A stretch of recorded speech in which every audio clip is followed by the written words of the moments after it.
Hey gang, it's Maria here from goalietrainingpro.com, and today what I'm going to do is take you through a little static stretch circuit.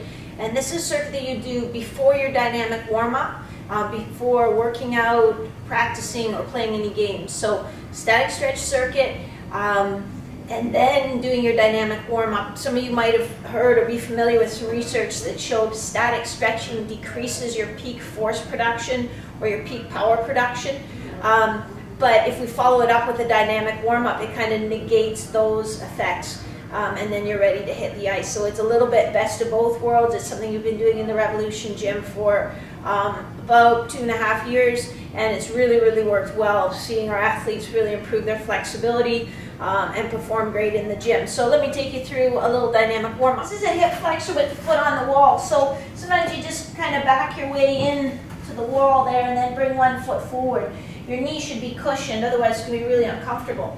And then just slowly come up with your whole torso until you feel a stretch in the thigh or the front of the hip of the leg that's down. So don't come all the way up if that means extending at your low back. Just come up slowly until you start to feel that stretch. This is a half kneeling groin stretch.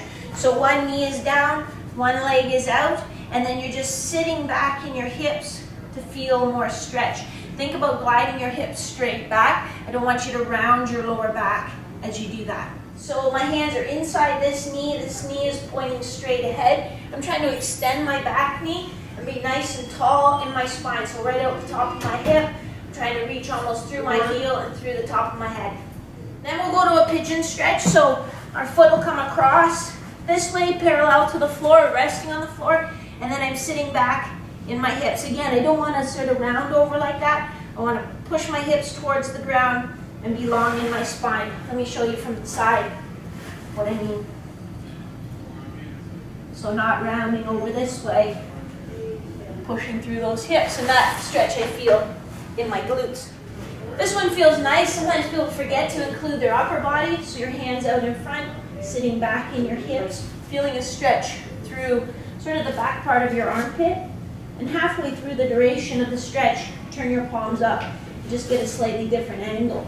You should be getting a nice stretch through your lats. There are two exercises we do in this circuit where we'll just put our foot up on the bench. So you can do it in the locker room, just putting your foot up on the bench. This toe is pointed in slightly, and then your leg comes straight across. Keeping your chest up, making sure you're not rounding your back as you come through. Don't reach for your toe. I don't care if you touch your toe or not. I want you just to feel a nice stretch in here. It's an elevated hip flexor stretch. So one knee is down, one foot is up on a step, and then you're going to stay nice and tall through your torso. And again, you should feel a little stretch here. You might even feel a stretch in this hip.